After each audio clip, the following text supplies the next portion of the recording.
ngenda kubawayo verse mu Bible. Don't just be a Proverbs 31 woman. Yes, also learn the wisdom of Proverbs 6 woman, the mistress. Yes, Proverbs 31 talks about how a woman should behave, and also Proverbs 6 talks on how a mistress should behave. So you should then make your lap as comfortable to Samson as Delilah's lap. Yes, Bible ekyogerako ekyo. Make your lap as comfortable to Samson as Delilah's lap. Let me say Samson is your husband and Delilah is the wife. So make your lap to be as Delilah's lap so that it can be comfortable to your husband, the Samson. Don't just be a Proverbs 31 or watch together. On no account will you allow your husband experience something better outside. Ojja kubeeranga ogobyewo embeera ereetera omusajja ono okubeera nga agamba nti ebweru yeewasinga, ajja kubeera nga akuddira mu buli mbeera yonna. There is nothing that the strange woman has that you don't have. Omukyalo oli ow'ebbali by'alina naawe obirina. Tewali kyalina nga gwe tokirina. We are all the same, but the behaviors, the way we behave, our characters, our whatever, anything, byebina okubeera nga bikola ki nga bikyuka. Make your husband to fall continuously in love with you. Never permit your husband to sleep around. He is only permitted to sleep around you and with you. So be your husband's prostitute. Wefuule malaya eri omuntu wo. Ebintu ebimu tobirabanga byaba malaya nti nze sibisobola nze nkaddiye nze kino. No, you can. Rise up, sweetheart, protect your man and defend your home.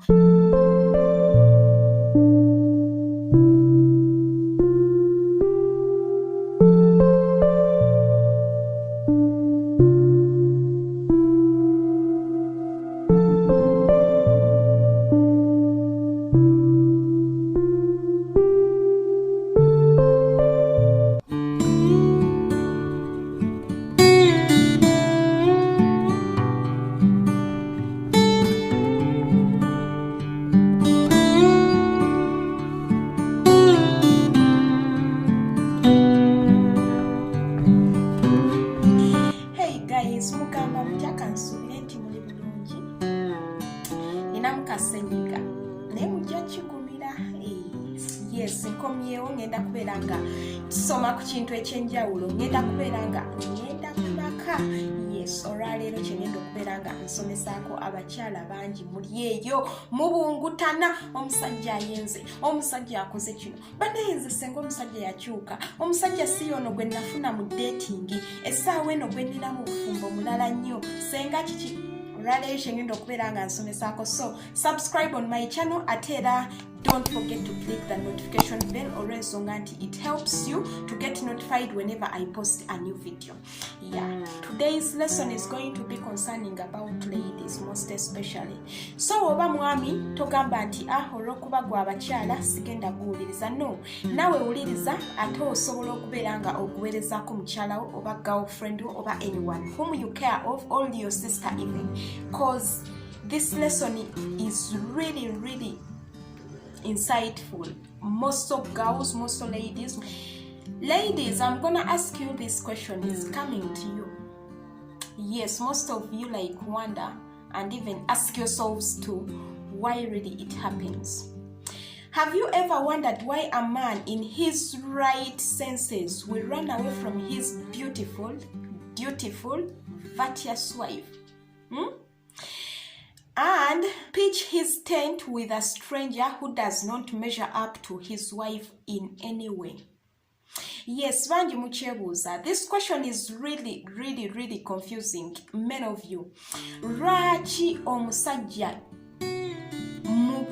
ng'ategeera bulungi nnyo, omusajja ategeera obulungi, agenda n'alekawo mukyala we ono omulungi, omubobevu, omubalagavu, yaddala n'otunuulira omukyala nga mubalagavu, mulungi, muki, nga wabuvunaanyizibwa ate era nga ekyekyo, omusajja n'amulekawo n'agenda n'omuvuwala gw'otasobola kugeraageranya na mukyala we ali ewaka. Olowooza lwaki?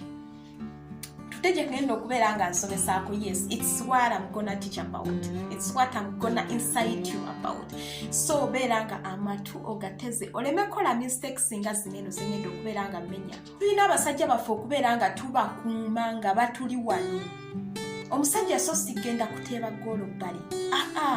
Ayina kusigala wano nga buli kimu gwe wembeera nga nze diva nga buli kimu diva. So kati omukyala points zengenda okuwa zigenda kubeera nga a woman at home versus a woman outside. Let me say a wife versus a mistress. Kyengenda okubeera nga like I give points according ngerageranya owewaka ate era nengerageranya n'owebbali so that mubeere nga mufuna points zineno bulungi. Ngenda sooka mbisome mu luzungu ate mbinnyonnyole mu Luganda afterwards. My first point is the wife treats the man as the husband, whereas the mistress treats the man as a king. Do you get my number one? They are like trying to relate, but of different meaning. Number two, the wife tries to retrain, stroke in brackets, change the man, while the mistress tries to retain, stroke in brackets, keep the man. Number three, the wife cooks to fill the man's stomach, while the mistress cooks to win the heart of the man and fills his mind. Okiwulira? Number four, the wife dresses for occasions. This point. The wife dresses for occasions, for herself, or to impress other women, while the mistress dresses solely for the man to attract him. The wife talks and acts like a wife, while the mistress talks and acts like a lover girl. Number six, the wife gives all the attention to the babies and her job, while the mistress treats the man like a baby and her job. Number seven, the wife is careless about her figure. She can become formless, fat, with whatever, with waistlines, anything like you don't care for yourself and you become formless, you become like your figure starts looking not good, while the mistress continues to brand and rebrand herself. She maintains her figure, looks fit, and is always looking like a beauty queen. Yep. Number 8 is going to be the wife whose house can look dirty, unkept, untaken care of, like everything is stagnant, junky, nasty, while the mistress's house is always sparkling, clean, and inviting for the man. Number 9, the wife can dress like a soldier, fully kitted to bed, wearing pants, tights, trousers just to make accessibility difficult for the man, while the mistress only dresses to advertise herself in bed with good, transparent, sexy night wears. Number 10 is going to be the wife plays too hard to get in bed. She is always dry and uninteresting, like a log in bed, while the mistress often invites and seduces the man to make love to her. She is creative, terrific, and makes the man go crazy for her and keep demanding for more. You get the wife always asks the man if sex is food and always has all manners of lies, excuses like headache, menstrual cramps, or tiredness to deny the man. While the mistress sees that game as more than food, she is ready to give it to the man any day, anytime, anywhere, and anyhow. No excuses. Number 12, the wife becomes impolite after the wedding and disregards courtesy, while the mistress is always courteous and handles the man delicately. Number 13, the wife has long forgotten the spelling of romance, while the mistress is ever romantic and passionate. Number 14, the wife relies on the ring on her finger to keep her marriage, while the mistress does everything possible to get his ring on her own finger.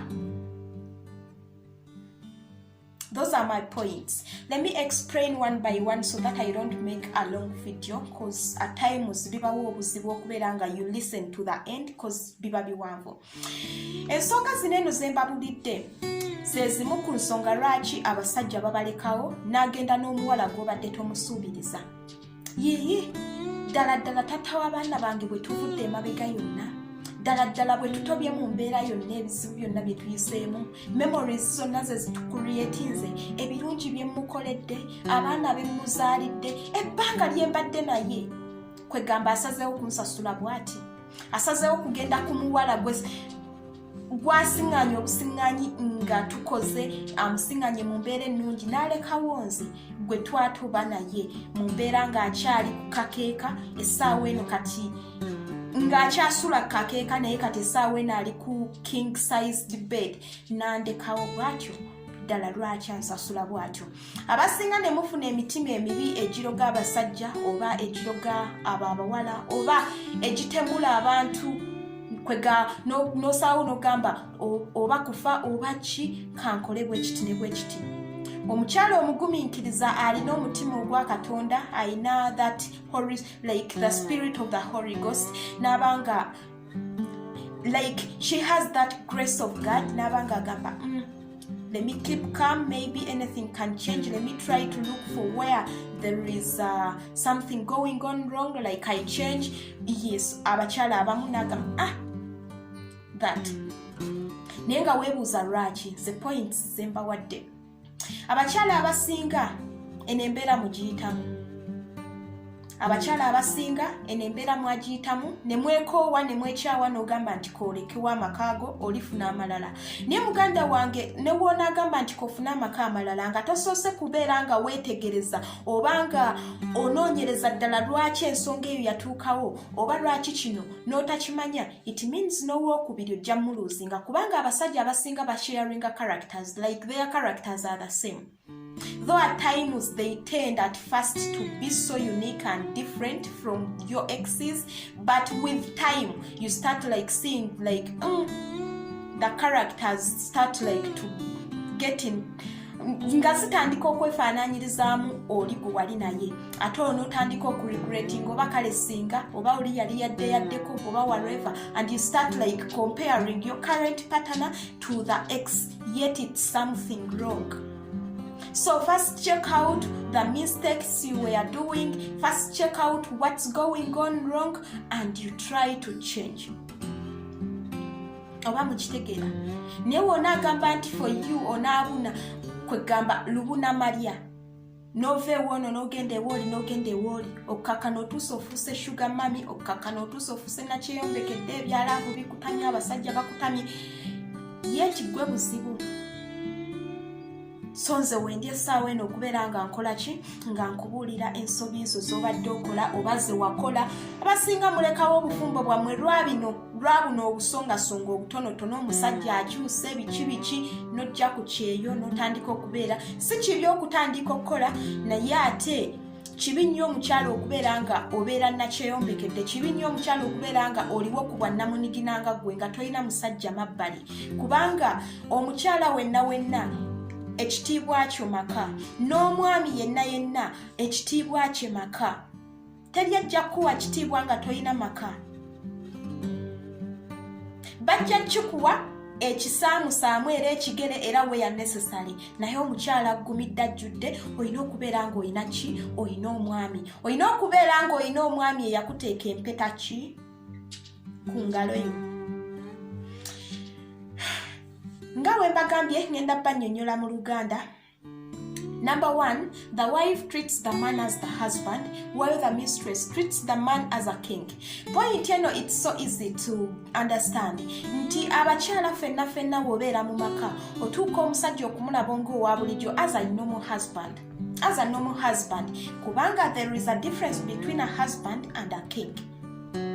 Though husband aba musajja ow'omumaka naye ate waliwo woolina okukisusa n'abeera nga ye kabona ye kabaka ye ki okitegeera n'obeera nga you embrace him as a king. You try to satisfy his ego, you try to do anything for real to make him a king. Awulire nga kwegamba ye kabaka n'otamuyisanga bano aba biki. So that point is like that. Number 2, the wife tries to retrain or change the man while the mistress tries to retain and keep the man. Nti abakyala abasinga ab'omumaka oba wesanga nga oli mumaka mugezaako nnyo okulaba nti abasajja bana mubakyusa naye ate ne mutagezaako nnyo okulaba nti mubakuuma. Ekintu ky'okukyusa kirungi, it's something good, naye ate trying okulaba nti obikola byonna. Bw'obeera ng'oyagala munno waakyuke ate era trying okulaba nti omukuuma, like okubeera nga omweddiza, not allowing him, like not changing him, ate nga tokuumye. Olina omwekuumira nga bw'omukyusa, we mukyusa embeera ze mutayagala mu mukwano gwammwe mu maka gammwe kino na kino, we mukula mwenna cause that's like growing with each other, then at the same time keeping him, retaining him. You retrain, you change where necessary. Wolaba ekitagenda bulungi ne mukitesaako hani kino na kino ne muchwe, like making changes kuba naye ajja kufuba nnyo okulaba nti akukyusa akuteeke mu mbeera z'omukyala gwe yeetaaga, ate era akwekuumire, ate era afuba okulaba nti akukuumiraawo ng'oli wuwe wekka. So you have to try as much as possible to keep the man also. There are many ways to use to keep your man yourself nga wuwe wekka. Number 3, the wife cooks to fill the man's stomach while the mistress cooks to win the heart of the man and fills his mind. Number 3 is going to be like this. Nti abakyala ab'omumaka tufuba nnyo okulaba nti ekintu ky'okola oba kati kankigeraageranye ku mmere nti ogenda kufumba emmere, ogenda kufuba kulaba nti alidde akuse, that's all. Just bulamu kutambula as a normal person has to eat. Oba ofumbye otya oba otya, you don't care. Yet you have to cook something to win the heart of your man and really to fill his mind with yourself.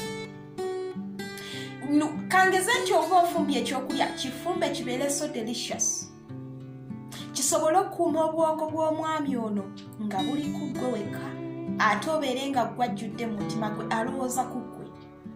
My wife does this, my wife is the best, my wife is so this, my wife is this. Okitegeera ng'okoze ekintu kuwangula mutima gwe, ate era n'ebirowoozo by'okubeera nga abikuumira ku ggwe wekka. Mu bonna baalaba ebbali, you're the best. The wife dresses for occasions for herself or to impress other women, while the mistress dresses for the man to attract him. And ensonga nno nkulu, abakyala abasinga we tufumbirwa ennyambala tetukitwala nga kikulu. Tutandika okwambala endabadda n'embeera nga nnyambala kadde Eva, kanziyite kadde ebigoye nga miwanvu mijowoolo kino na kino. Okay, byambale outside ng'oli awakaawo, like abaneighbor okulaba nti oli mukyala agumidde wa kitiibwa. Naye bw'otuuka mu kisenge eno, omusajja wo mukkiriza okubeera nga really alaba that beautiful queen, that beautiful figure of yours, anything that's beautiful on you nga akiraba. Teweekuumira mu migundi minene. Gw'olwo makeup, you make up when you're going for occasions, when you're going out to your friends, like when you're going to your family, like in villages, wherever, or even like you dress good to impress other women. Kubeera nga kwegaba kulaba oli wakabi, naye nga ate w'otuuka ew'omusajja wo ogenda kwambala bijowoolo, ebivaavava, ebigoye tebiina kala eri like attracting, biri so dull. Oluusi n'abamu mwetindikira emigoye n'ogisiba bw'oti kweganga gonna oluusi gwayulikako. You just dress lustily, you don't care, carelessly. Lwaki osobola okwekolako ng'ogenda ebweru ku mikolo oba wali naye ate omwami we yandikulabye naye yandirabyeko ku bulungi bwo nobeera nga tokifaako ekyo. Temulaba nti abasajja bamwe mmwe muba blowing obwongo okubeera nga batunulira bano basile queen abeebweru abeepyula. Temukiraba. So you have to be that really attracting woman. You have to dress attractively. Not like insane, dressing in an insane manner, dressing in a wrong way, but dressing to kill, to attract your man in a respectful way. Wobanga oli mchala ali reserved nga toyambala mini, toyambala bupale bukutipa, toyambala chi. But still there is a way you have to dress that's really attractive. The mistress dresses solely for the man to attract him. Yeah. So bana abachala abebbali yayambala in a way nga figure yevayo bulungi just to attract the man. Omusajja amukubeko bukubiriza agambe, wow, what a nice babe. Kugamba mulyeri. So namwe abachala bewaka muberenga mukyusaako. The wife talks and acts like a wife, while the mistress talks and acts like a lover. Abachala abewaka mwogera oba n'ebikolwa byammwe bye mweyisa biringa by'abakyala. Yes, ng'omukyala, of which it's good. Naye ate bano abebbali kye babasinzaako kiri kimu nti waba ayogera ebikolwa byakola olabira ddala nga she's that sexy lover girl, okitegeera nga mukitegeera there is a way some enkyukakyukaawo. So number 6, sagala nnyo okukola video mpanvu naye ndabanga it's gonna be the same.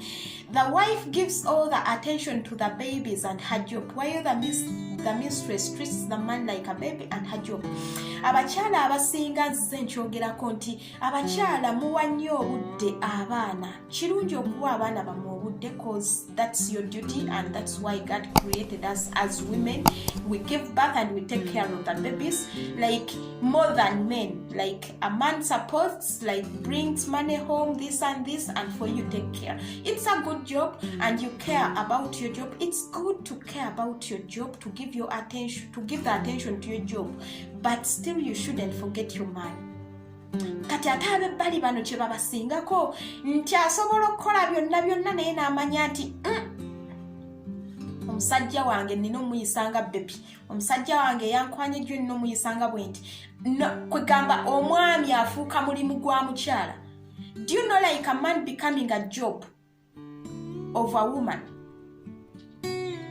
Nga kwegamba nagwo mulimu guli awo. Attention ayino jiwa omwami ayino mukolera kino. So namwe abakyala bewaka mukyuseemu time y'abaana ebeewo omanye nti time kyekyo ate we mudda mu kisenge omwami omuddaabirize, omwami omufeeko, omuwumbewumbe, okusikwe kugamba nti kubiibitanga bebi munaye tulo kusisitira. No, but try okulaba nti oli mukyala ali so hospitable, are so welcoming, are so attracting, are so romantic. Like you ask your man how he has been, like everything, how is everything going on. You try to babysit him, like romancing, whatever. Bingi bye muyinza okukola bwe muba mu bisenge byammwe ne mubeera nga mwebeerako awo ne mutuulako mwenna ne mwenyumiza ku buboozi ne mwekwatirira ne mweyimyayimyamu newankubadde nga temugenda kubeera nga mwezina. Bingi ebikolebwa mu kisenge ne mufuna that special time for yourselves. So sigamba nti gwe obudde ogenda buwa abaana ogenda kutuuka essaawa wezituuka ez'okwebaka olyokodde mu kisenge. No, time y'abaana ebeewo omanye nti abaana bawedde baleke mu sitting room balabe TV oba baleke mu karuumu ke mubeeramu. Like let me say mwe abalina 2 rooms baleke mu ddiiro mwe musooke mugende mu kisenge osooke oddaabirize ku mwami wo omanye bw'asiibye kiki ekibulamu mwogere ku by'amaka gammwe ku nkulaakulana wano na wano. Okitegeera mulabe ensobi ezigenda mu maaso muteeseeko ku by'abaana bwe biti kino bingi bye musobola okugira. Time y'okwebaka weetuuka ojja abaana obakimi mujje mwebake. sawa zammwe zituuse okwebaka mwebake sigamba nti bino ebintu bijja kukolebwa nti ate munnayeffe tusula mu rooms 2 abaana batulimitinga no gwateekawo eyo embeera abaana bo osobola obba controllinga ate era nobba protectinga gwasalawo kino kibe kino tekirina kuba so omwami wo olina okufaayo n'otamusuula olw'okuba nti wamuzaalira abaana wamuzaalamu abaana n'otamusuulawo n'otamulekerera olina okubeera ng'omulabiriranga bebi olina okubeera ng'ofaayo gy'ali olina okumuwa obudde attention yeeyo nga bwe wajjanga nga mukyali mu dating n'ojja n'omulabako ne mubeerakaawo ne mwebiita ne mwesuuta n'akuwaanako oli mulungi kino na kino n'essaawa eno we muba mu bufumbo kisoboka mukyuseemu. The wife is careless about her figure. She can become formless, fat with waistlines of 6 inches, while the mistress continues to rebrand and rebrand herself. She maintains her figure, looks fit, and is always looking like a beauty queen. Point eno. Abakyala b'ewaka mweddaabirize. Mwefeeko. Tobeera okugamba nti nze amaka nagafuna nagamala. Faayo omwami wo layikaku abeere ng'akulabira mu kifaananyi kiri eky'omuwala gwe yakwana eky'omukyala gwe yakwana nga figa ye ekyayaka ng'ofaayo nnyo ku ndabikaayo weekoleko ko ng'oli awaka so togamba nti ye binsumbukanira ki nze nkyayina abakyandaba omusajja we akyakulaba olina okubeera ng'ofaayo okwefaako endabikayo kyekitiibwa kyo oba okitegeera toleka bana omusajja wo kubeera ng'alaba ffe buddiva obwana obuto obuwala obutoototo sigenda nakweyita muto kuba nange enkuze kuba essaawa eno ate kati ndisenga mmwe kitegeera ng'abeera alaba obuwala obwo obwebbali obwo obulabika obulungi figa yambala ku bugoye obugjayo figayo beera nga osobola okubeera ng'oli munene tulina ebintu ebikwata olubuto luno nosigala nga layika omusajja wo waanakubako eriiso n'alaba mukyala wange ssebo nno we yeekolako mba ndi muntwalako so omutima gwe n'obeera nga oguteekamuko naye ku bweraliikirivu ng'akyalaba that beauty of yours naye gwe mutuuka mu maka mutandika kubeera anti abaana bankaddiyiza nze nakaddiwa olubeere n'oluleka ne lusiripattuka paka eno lubipingeko oluleega obubipinga amabeere si bwa bbeeyi akaleega kano kenyambadde kalinga lugoye kale lwakuba nti ebbeere lyange likyayimiriddemukko naye era sitiiru kuba nange nazaalako ndi muzadde naye era osobola okundaba nti musajja waatunula mu kifuba kyange agamba kakyala kange kakyali ki kakyaliko ssebo kwega n'oteeka obunkenke mu bwongo bwe.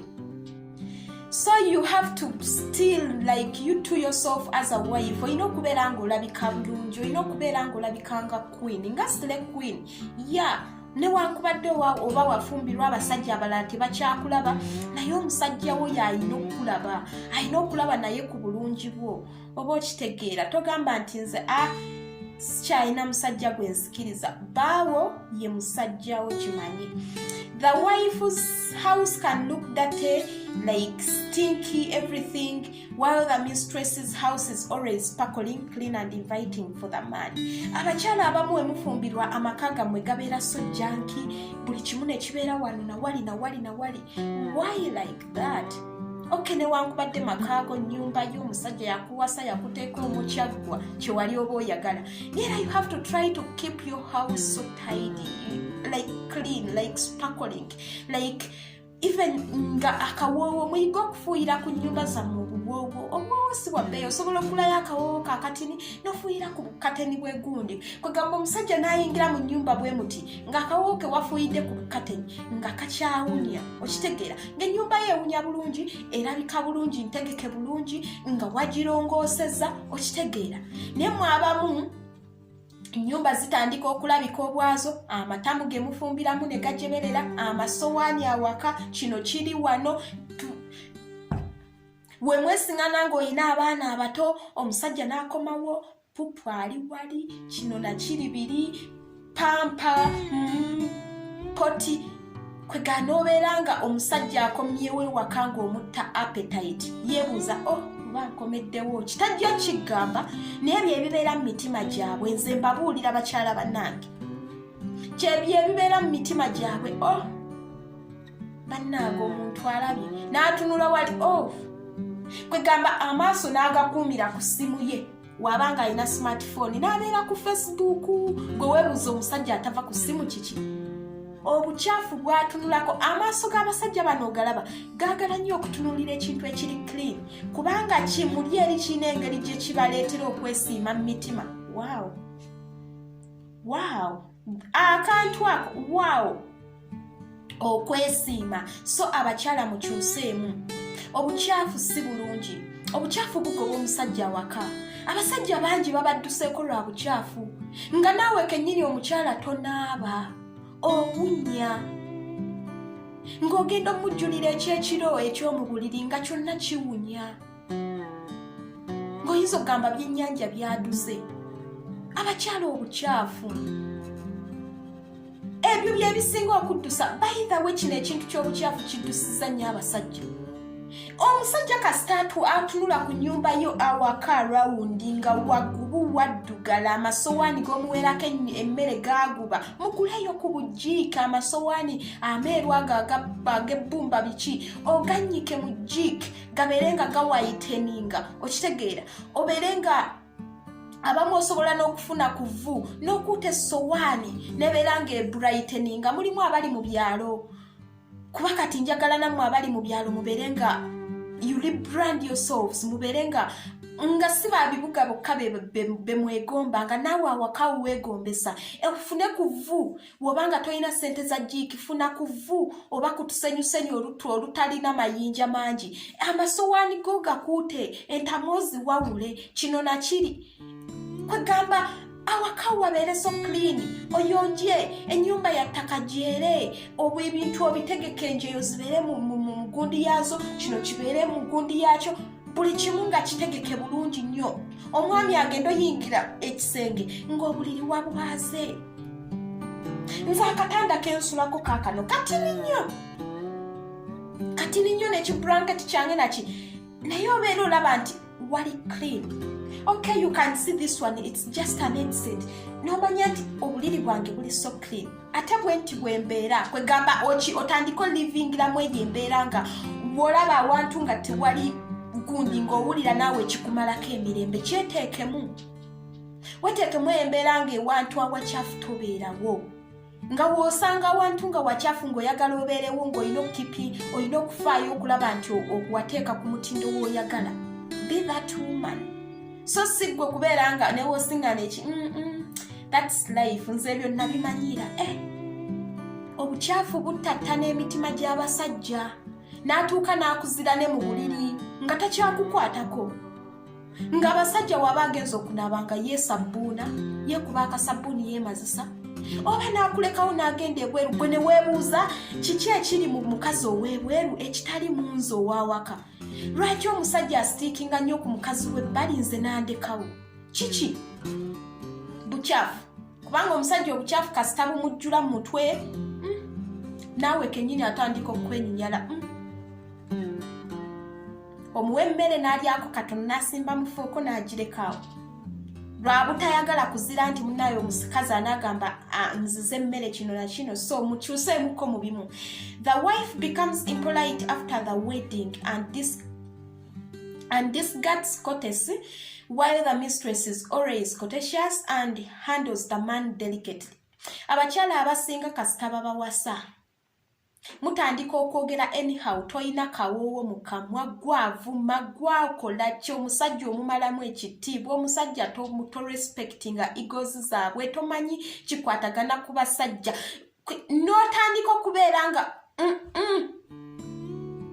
si yegwe omukyala gwe baawasa si yegwe omukyala yali mu dating munaga baby sweetie honey ebyo byaggwawo kasita yakuwasa wawangula dda wawangula muganda wange wawangula ki abasajja babawangula mpoziko nga mwavu omusajja bamuwangula ajja kukulekera amaka anti nnyumba gy'oyagala amaka ajja kugakulekera agenda ebbali apangisa akazigo gy'abeera emirembe gye gyafunira obuwala bwe naye nga gwe yakuzira nga yakulekawo so nga 100% fully yandibaddewo mu buli kimu. Sente zatwala ebbali ng'azireeta awaka maama w'abaana tuziteeseze tuzikolemu ki. Temubyegomba. Baganda bange mukyuseemukko bamikwano. Yes, so mubeerenga nammwe abasajja mubakwatanga ekyatika so tumulabanga The wife has long forgotten the spelling of romance, while the mistress is ever romantic and passionate. Kino nakyo nkyogeddeko. Like mwelabira embeera ez'omukwano ezo. Like omukwano ekintu ekyo mukyerabira nnyo. Notandika olaba oyo alinga muganda wange bba wange wa bulijjo. Is your lover. So you have to be romantic. Olina okubeera nga okugamba obusikiriza. Okitegeera. The wife relies on the ring on her finger to keep her marriage, while the mistress does everything possible to get the ring on her own finger. Abakyala abasinga, you rely also on this ring. Omusajja gyakuwadde.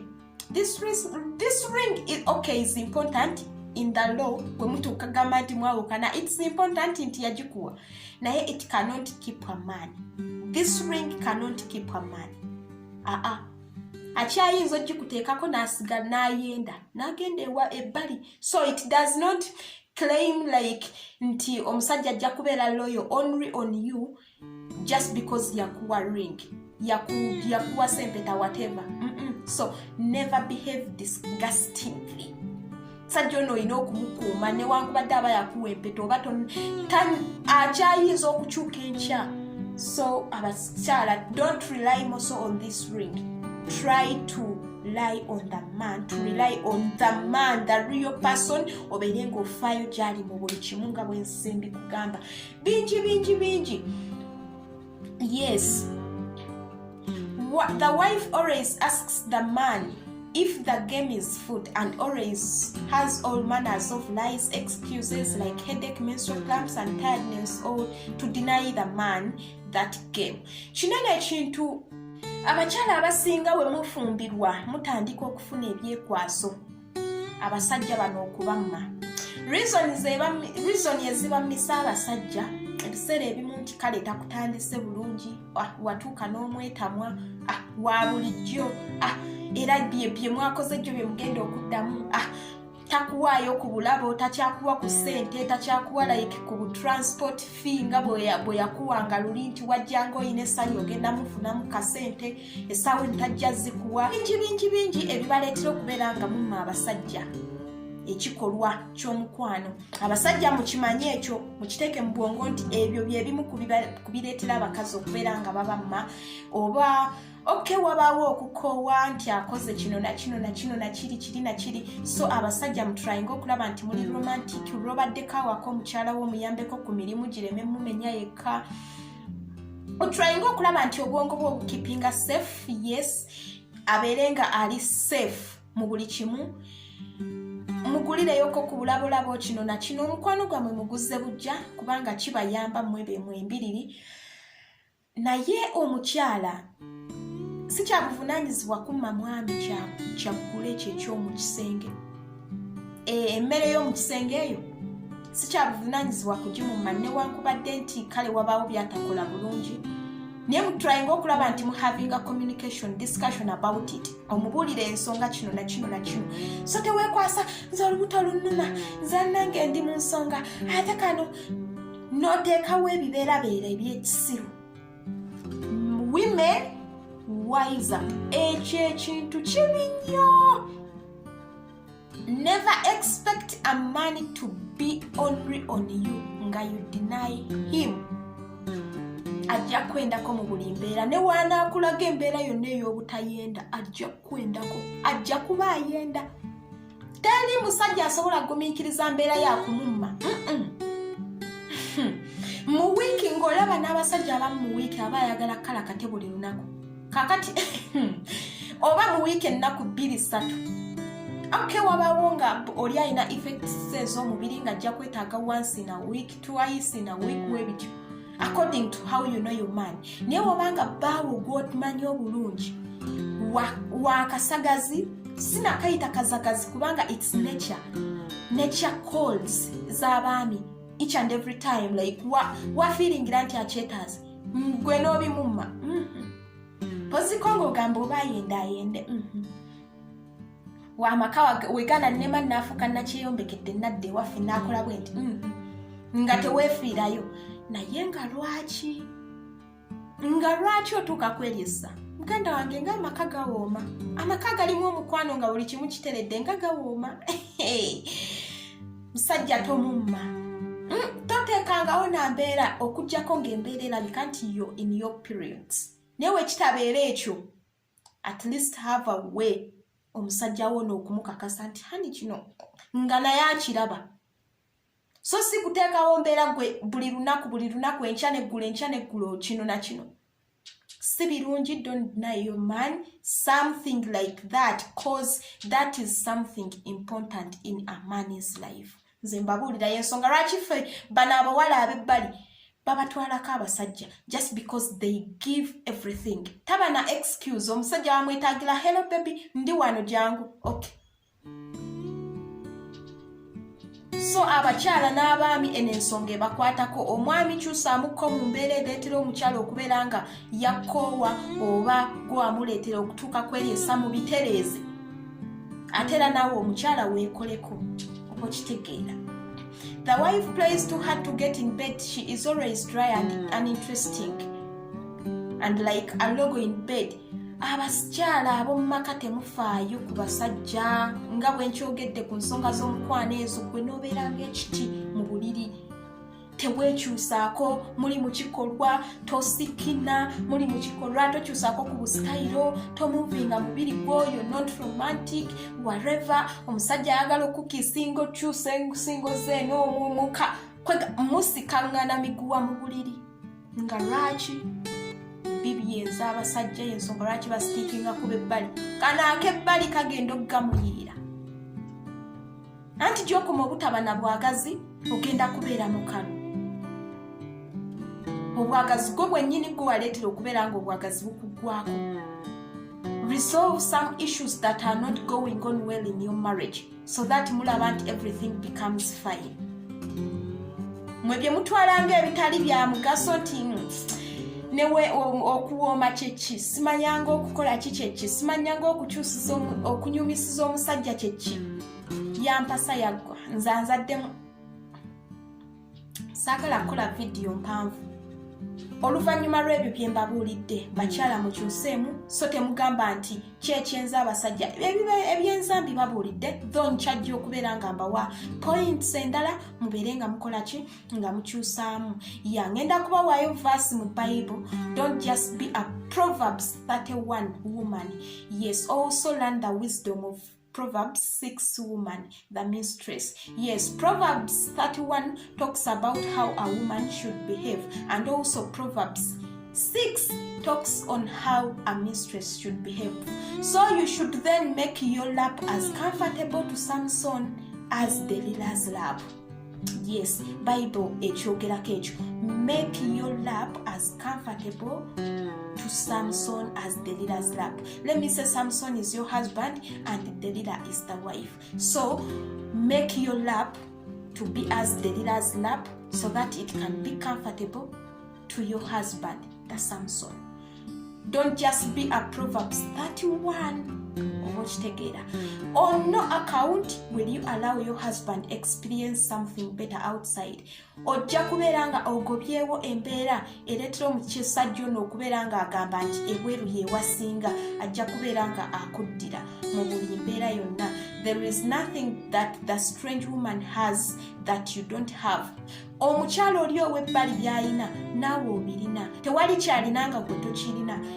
We are all the same, but the behaviors, the way we behave, our characters, our whatever, anything, byebina okubeera nga bikola ki nga bikyuka. Make your husband to fall continuously in love with you. Never permit your husband to sleep around. He is only permitted to sleep around you and with you. So be your husband's prostitute. Weefuule malaaya eri omuntu wo. Ebintu ebimu tobirabanga byaba malaaya nti nze sibisobola nze nkaddiye nze kino. No, you can. Rise up, sweetheart, protect your man and defend your home. Beera omukyala abeera nga protectinga amaka ge, omwami wo omweddize, amaka gamwe gatambule. Amaka galimu essanyu, amaka galimu essanyu gaba ga mirembe nnyo. Yeah, so become that woman inside and that woman outside.